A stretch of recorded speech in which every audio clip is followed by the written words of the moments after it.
Assalamualaikum warahmatullahi wabarakatuh. Anak-anak yang Pak Nur sayangi.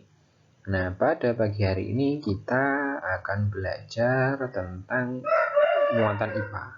Tema 7, subtema 2. Pada pembelajaran 1, kita akan belajar tentang pengaruh kalor pada perubahan suhu dan wujud benda. Nah, kita lihat di sini. Apa saja yang akan kita pelajari pada tema 7, subtema 2 ini?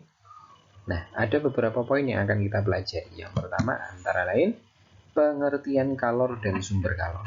Apa itu kalor? Nah, kemudian kalor itu berasal dari mana saja? Nanti akan kita pelajari. Kemudian yang kedua adalah apa saja jenis dari peristiwa perubahan wujud benda karena pengaruh kalor. Yang ketiga adalah contoh peristiwa perubahan wujud benda karena kalor tadi. Nah, kita lanjutkan. Langsung.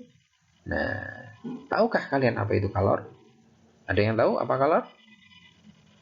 Nah, kalor merupakan energi panas yang diterima atau dilepaskan suatu benda. Kemudian, dari mana kalor itu berasal? Mungkin ada yang tahu? Nah, kalor ini berasal dari sesuatu benda yang bisa menghasilkan panas. Antara lain, di sekitar kita ada api, kemudian matahari, atau benda-benda lain ketika kita sentuh itu akan terasa panas. Nah, itu berarti asal dari kalor.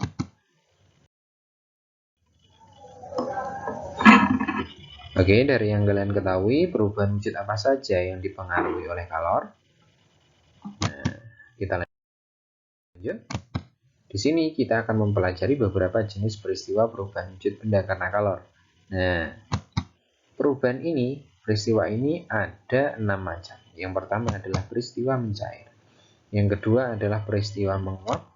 Yang ketiga peristiwa mengkristal. Kemudian ada lagi peristiwa membeku. Ada juga yang namanya peristiwa mengembun. Dan yang terakhir adalah peristiwa menyublim. Kita lanjut. Peristiwa mencair. Nah, kita bisa lihat contoh gambar pada slide ini. Nah, di sini kita bisa lihat es krim. Nah, es krim itu merupakan benda yang berwujud padat. Nah, ketika diletakkan di luar ruangan, maka es krim yang kita punya, es krim ini akan berubah wujud menjadi cair.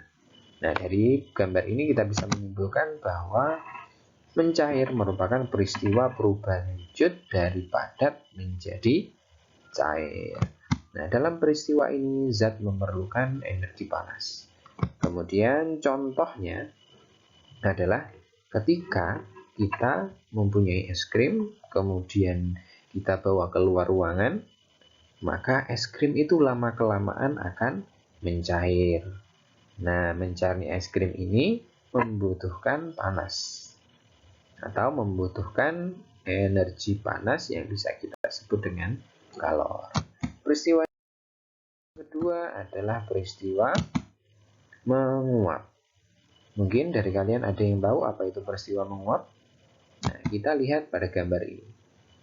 Di sini kita bisa lihat bahwa air yang mendidih itu pasti akan ada uapnya. Nah, uap itu apa? Uap itu adalah air yang berubah menjadi gas. Nah, berubah wujud dari cair menjadi gas. Nah, berarti peristiwa menguap adalah perubahan wujud dari wujud cair menjadi gas. Dalam peristiwa ini, perubahan memerlukan energi panas. Contohnya adalah kita memanaskan air sampai mendidih, lama-kelamaan air itu akan berkurang. Nah, berkurangnya itu kemana? Nah, ternyata berkurangnya air itu menjadi uap. Nah, karena panas itu sendiri. Yang selanjutnya adalah peristiwa mengkristal. Mungkin ada yang tahu peristiwa mengkristal? Kita amati dulu gambar ini. Apa yang kalian lihat? Nah, di sini intinya adalah pada saljunya, proses terbentuknya salju. Mungkin kalian bisa membayangkan dari mana salju itu berasal. Nah, iya, salju itu berasal dari uap air yang berada di udara. Nah, dalam wujud gas. Nah, karena gas ini melepaskan energi panas, maka dia berkumpul dan berubah wujud menjadi padat. Nah, padatnya itu turun sebagai salju. Jadi kita bisa menyimpulkan bahwa mengkristal itu adalah perubahan wujud dari gas menuju padat. Nah, dalam peristiwa ini, benda yang berubah wujud itu melepaskan energi panas atau melepaskan kalor. Contohnya adalah terbentuknya salju. Kemudian juga ada contoh lagi kalau kita mengamati kulkas kita. Di dalam freezer, walaupun di dalam freezer itu tidak ada apa-apa, tidak ada barang ataupun tidak ada air, di situ tetap terjadi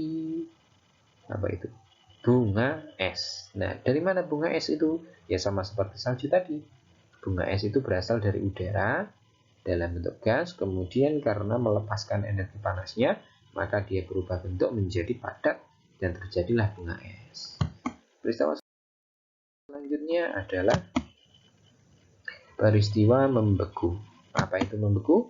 Nah, bisa kita lihat dan amati dari gambar ini. Nah, gambar ini menunjukkan tentang perubahan wujud dari cair menuju benda padat. Nah, itulah yang disebut membeku. Dalam peristiwa membeku ini, zat yang berubah tadi melepaskan energi panas. Nah, contohnya, ini ketika kita memasukkan air ke dalam freezer, maka di dalam freezer itu airnya akan berubah menjadi padat dalam bentuk es batu. Kemudian peristiwa yang selanjutnya adalah peristiwa mengembun. Nah, kita amati dulu gambar yang ada di sini. Nah, peristiwa mengembun itu apa? Peristiwa mengembun adalah peristiwa perubahan wujud dari gas menjadi cair. Nah, dari gas menjadi cair. Kalau embun itu terbentuk dari udara atau dari gas yang melepaskan kalor. Nah, ini yang melepaskan energi panas dan berubah bentuk menjadi titik-titik air. Nah, kemudian titik-titik air ini berkumpul menjadi satu dan bisa kita lihat menjadi air yang menempel pada daun-daun ketika waktu pagi hari.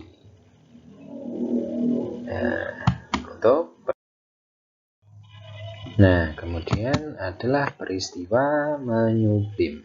Apa itu menyublim? Kita bisa lihat di sini ada gambar kapur barus. Kita amati kalau dalam kehidupan sehari-hari kapur barus itu digunakan sebagai pewangi ruangan, pengharum ruangan. Nah, ketika kita memasang kapur barus itu di ruangan, meletakkan di ruangan, lama-kelamaan kapur barus ini akan menjadi kecil. Ukurannya akan mengecil. Nah, kemana ukuran kapur barus itu? Kemana sebagian kapur barus itu? Mengapa kok menjadi kecil? Nah, kapur barus itu menjadi kecil karena berubah menjadi gas yang bisa kita kenali dengan harumnya ruangan itu. Jadi, bisa kita simpulkan tentang peristiwa menyublim adalah peristiwa perubahan wujud benda dari benda padat menjadi benda gas. Dalam peristiwa ini membutuhkan energi panas atau membutuhkan kalor. Contohnya adalah ketika kita menyimpan kapur barus, lama-kelamaan akan berkurang karena berubah wujud menjadi benda gas. Oh ya, sekian Itu tadi materi yang bisa kita pelajari bersama. Semoga ada manfaatnya dan jangan lupa untuk terus belajar. Assalamualaikum warahmatullahi wabarakatuh.